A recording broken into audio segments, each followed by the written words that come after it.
laid out. And the response by Democrats around the world, I think it is the response that Bobby is trying to generate in his very brave presidential campaign in Uganda, is not to play into the polarization, but to transcend it. I cannot emphasize the importance enough of this strategy. If you try and drill down into polarization, you play into the hands of authoritarian populists. And if you try and transcend it by appealing to people who might have supported these rulers and giving them a positive vision of the future, that's how you mobilize democratic change. Thank you. Thank you. I just want to make one more point before you turn to the other speakers. One of the members of the steering committee of the World Movement for Democracy, and someone well known to Bobby, Nicholas Apio, is now under assault in Kampala. His home has been broken into. All of his computers and sensitive equipment have been stolen by what seems to be an assault by elements of the state. And people like many of my colleagues here, including Bobby, who was viciously assaulted, are in very great danger. And it's very important that the World Movement for Democracy stand with them.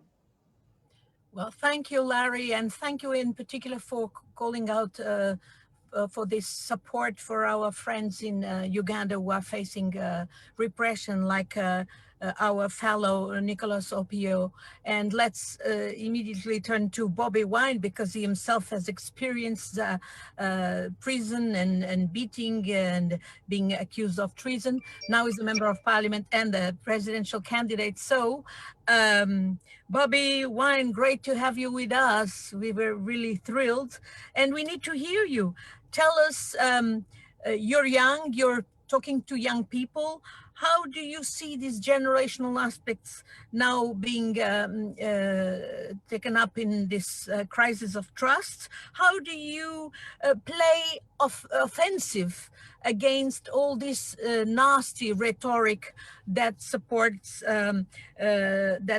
populism, or that wants to play that populist card against democratic governance in your country in particular, which has been run by someone for over 34 years. It's about time. So Bobby, you have the floor. Tell us, what are the challenges? Thank you very much, friends. I'm really honored to be part of this World Movement for Democracy, and to share my thoughts. I want to believe that I'm sharing thoughts representing me, but also representing millions and millions of Ugandans, especially the young people who have massively taken a plunge into the politics of our country. I must mention that for a long time, the young people of Uganda have been in some way disconnected from the politics of their country, you know, considering the state efforts, denying them political education and banning it from schools, and also making sure that things like alcohol are the ones that are promoted, but not national issues. Thanks to the pain that young people have been going through, and thanks to those that came before us, now I can boast that Ugandans have massively gotten involved in the leadership of their country. However, like all authoritarian you know, dictatorships in the past, in Uganda, there is a massive attack on every last bit of democratic principle that we have. You just mentioned that one of the great activists from Uganda, Nicholas Opio, is under attack. But again, we who get under state attack and are lucky enough to catch the eye of the world celebrate that. Otherwise, hundreds of thousands of people go through the same every day. We've seen Ugandans tortured, arrested, some of them kidnapped, and others have disappeared, but we continue to move. The most important thing with our generation is that there has been a massive demand for equal rights, for democracy. And yes, there is a big offensive of propaganda trying to send fear out from the regime through the beatings. And of course, a lot of taxpayer money is being spent to compromise those young people and to change the narrative. Like one speaker rightly noted, that the regime has every effort to cast doubt in the forces of change and to create a narrative that indeed people are not well, but they would probably be worse off if the sovereign leader loses power. This is the way that our nation has been governed under military dictatorship for the last close to 35 years. There's every effort for Ugandans to rise up. We are going into the election in next year, 2021. I am glad that by now we have made every effort, and this is not only credited to me, but it's credited to all the forces of change, those that came way before me, and yes, those that came after me. There is a united voice that seems to be asking for change.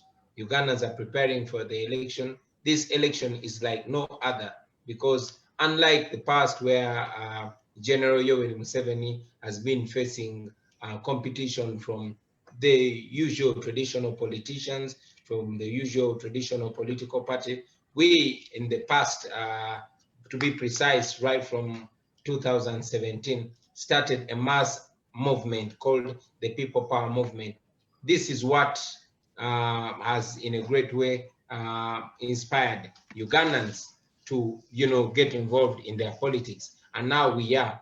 What we are dealing with is that we are pushing back against the Museveni regime and other despots who use populist propaganda to keep people in fear. It's almost unbelievable to see a person of my age pushing back against the regime. When you called me a young person, yes, I could be 38 years of age, but for me, this is too old already in Uganda. I'm very glad that other young people have picked it, and indeed, it is now catching a fire. We use music and social media and other things. Personally, I've been using music for the last more than 15 years. And my music is not just entertainment, but we call it edutainment, meaning education mixed with entertainment. I am glad that that, in a way, attracted the attention of young people who had, in a great way, been disconnected from politics and thinking that indeed there is a class that is supposed to rule over them while they are supposed to bear the burden of taxes and everything. But today, I am glad to report that the young people of Uganda actually feel like they own the country. This has increased the pushback against the regime, and having excited these young people and encouraged them to register as voters, we have seen a mass expansion in the voter population. And we are confident that in 2020, we are going to be able to overwhelm the dictatorship. Sorry, in 2021, did I say 2020? Maybe I'm thinking futuristically. Yeah, we are confident that in 2021, we are going to win the election. However, this has not gone unchallenged by the regime, because right now we are living every day as if it is the last day. Like all despots do in Uganda, we have been faced by arrests, illegal detention. Our young political party has been attacked. Many propped up charges have been brought up against me. Besides the cases that were slapped on us in Arua, I was charged for treason, illegal possession of firearms, etc., etc. But again, here, while I'm battling a charge of annoying the president, did you know there is such a charge as annoying the president? Well, I'm battling with one and others, including Bobby. Thank you. We are running short of time. So thank you so much. All the best. We are with you and all Nicholas and all those fighting for democracy in Uganda. And we look forward to see the results of this fight that you carry with so many young people behind you. And but now building on that, institutions, it's now like a Wild West. And what we need sheriffs who are quick on the draw. Thank you, Gary. Now let's listen to Bobby. And Bobby, do you think that all that energy with these young people that you're being able to mobilize is going to turn in votes? Are these people going to go and vote and demand voting for you, namely? I was listening, I'm and I was going to Bobby first and then to Larry. Sure, thank you. I was very well represented by Cynthia. Thank you, Cynthia, for your submission.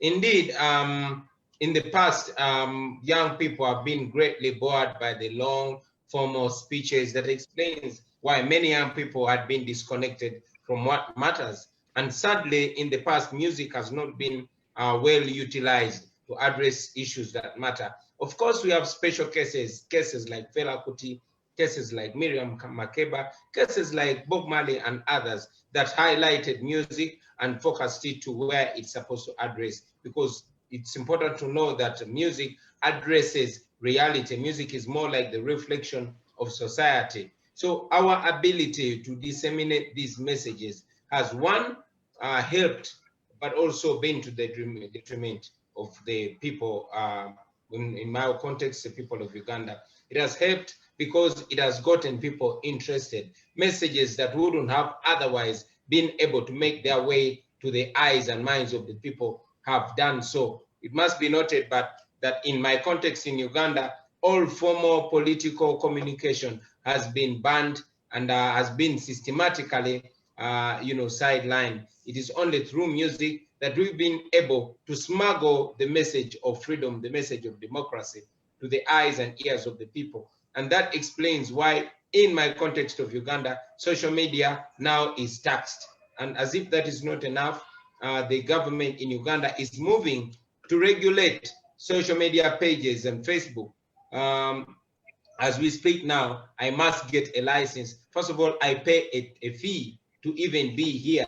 I pay a fee, I pay a tax of 200 shillings to use Facebook, to use Instagram and all other medias. However, because the young people are so, connected and gravitating towards social media and technology, now the government has actually issued a notice that all of us need to get a license before we can communicate on our social media handles. So that explains that technology, yes, it is being embraced right now, but it is also being utilized to limit the people, and it's being weaponized by the regime against the people. Against popular culture, music, dance, drama, poetry, painting, etc., I see it as the future. Today, I am representing the biggest number of people, of young people in Uganda. Why? Because of the music, because of the art, because this is something that gravitates to them. It does not present itself in a formal way, but it finds itself addressing the core issues that all people find so dear, especially the young people. So yes, art and technology is the future. I must also, as I close, address all the rigging exercise and machinery that is being done here in Uganda. While we go into the election, there's every effort to rig elections, and Ugandans only depend on social media. As a person, there's been limitations, not going to not going to not going to radio and TV stations. Why? Because it drives in the young people. Now, it is music, it is art, it is technology, it is social media and the internet that is driving young people to pick interest and in the election, and indeed to recognize that they have the power and they can maximize it through ways that are not the usual contemporary ways. Thank you, Bobby. And of course, we hope that they will use to go and vote for you. Now, Larry, would you like to? Would you like to sure. wrap it up? Because you're in California, the homeland of these big social platforms that people are seeing. Let me say, Bobby would be a big hit here in California, and someday when he's president of Uganda, we will bring him here speak on the Stanford University campus, or even before. But Anna, there's another point I wanted to make, which I think will complement well what's been said, including the latest contribution, Bobiwine. I think that we need to recognize that democracy is both a method for choosing leaders and a set of institutions and rules for affirming and protecting freedom. And we need to use the words freedom, human rights, rule of law, transparency, accountability, and so on, much more than we sometimes do in this context.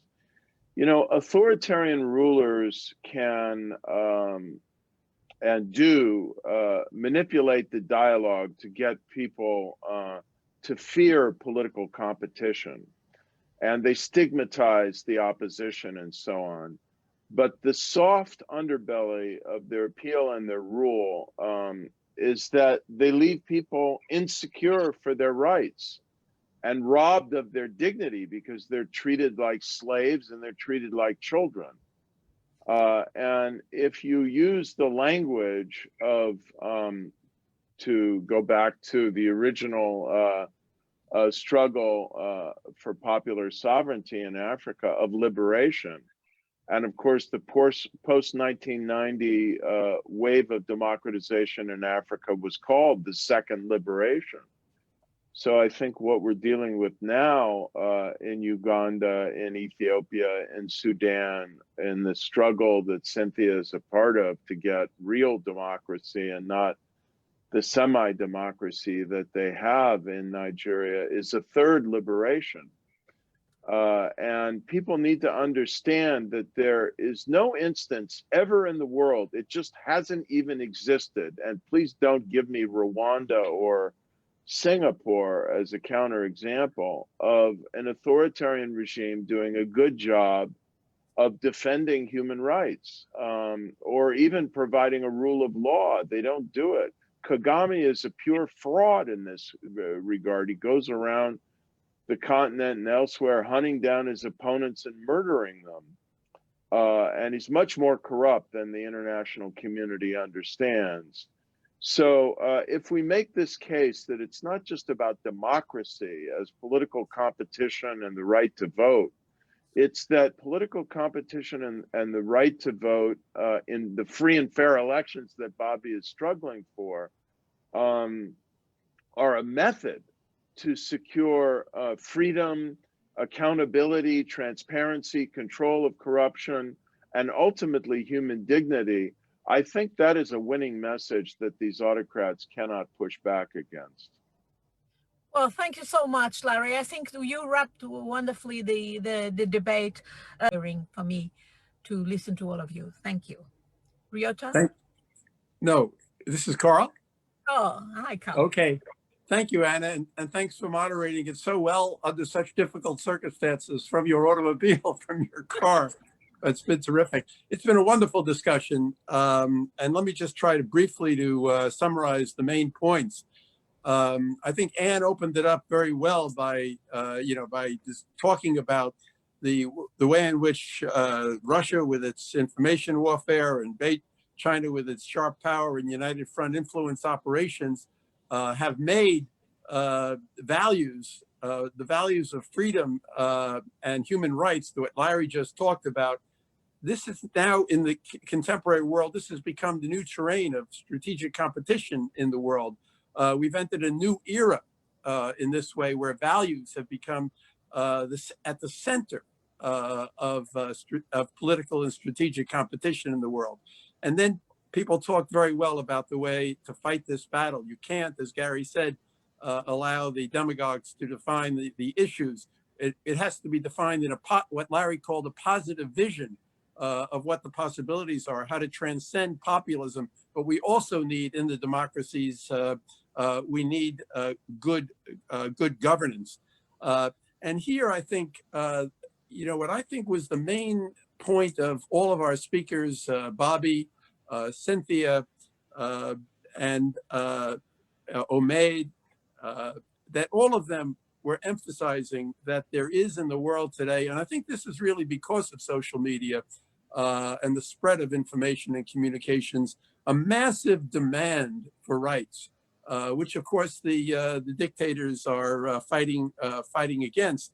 And this is expressed through music, through art, through technology, and that young people, as Cynthia emphasized, and women are demanding participation. And so the struggle is going to be about rights, freedom, inclusion, values. And that's what the center of the world struggle is today. And the demand for these values is increasing, which I think should give us hope.